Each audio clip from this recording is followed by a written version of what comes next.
ఆరుగురు ఓటర్లు ఉన్న ఎస్టీలకు ఒక సర్పంచ్ 3 వార్డు స్థానాలు ఎలా రిజర్వ్ చేశారంటూ హైకోర్టు న్యాయమూర్తి ప్రభుత్వాన్ని ప్రశ్నించింది. ఉన్న 6 ఎస్టీ ఓటర్లు ఒకటే వార్డులో ఉంటే మిగతా వార్డు సభ్యులను ఎలా ఎంపిక చేస్తారని హైకోర్టు ధర్మాసనం నిలదీసింది.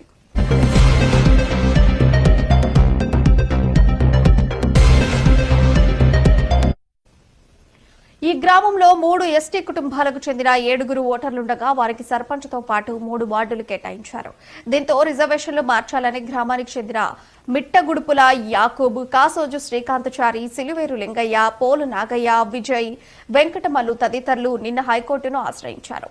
గత కేసీఆర్ ప్రభుత్వ హయాంలో మహమూద్ పట్నం గ్రామ పంచాయతీ నుంచి తండాలను వేరు చేసి కొత్త జీపీలు ఏర్పాటు చేసిన అనంతరం గ్రామంలో 576 ఓట్లున్నట్లు వారు తెలిపారు. అయితే 199 మంది ఎస్సీలు, 358 మంది బీసీలు, 13 మంది ఓసీలు, 7 ఎస్టీలు ఓటు హక్కును కలిగి ఉన్నారని, అయితే 2011 జనాభా లెక్కల ప్రకారం రిజర్వేషన్లు కల్పించడంతో సర్పంచ్ స్థానంతో పాటు 3 వార్డులు దక్కాయి. అయితే 2 కుటుంబాలకు చెందిన వారు సమీప బంధువులు కాగా ఎవరు ఏ పదవులకు ఏ పార్టీ నుంచి పోటీ చేస్తారో తెలియని గందరగోళ పరిస్థితి నెలకొంది. దీనిపై హైకోర్టు స్టే విధించింది.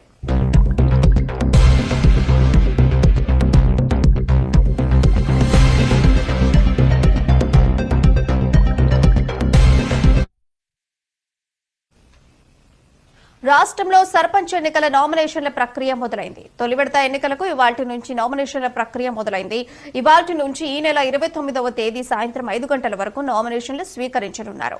ఈ నెల 30న నామినేషన్లను పరిశీలించనున్నారు. డిసెంబర్ 3వ తేదీ వరకు ఉపసంహరణకు అవకాశం ఇచ్చారు. డిసెంబర్ 11న ఉదయం 7 గంటల నుండి మధ్యాహ్నం 1 గంట వరకు పోలింగ్ జరగనుంది. అదే రోజు మధ్యాహ్నం 2 గంటల నుంచి ఓట్ల లెక్కించనున్నారు. మొదట వార్డుల వారీగా ఫలితాలు ప్రకటించి ఆ తర్వాత సర్పంచ్ ఫలితాలు వెల్లడించనున్నారు. అదే రోజున ఉప సర్పంచ్ ను కూడా ఎంపిక చేయనున్నారు.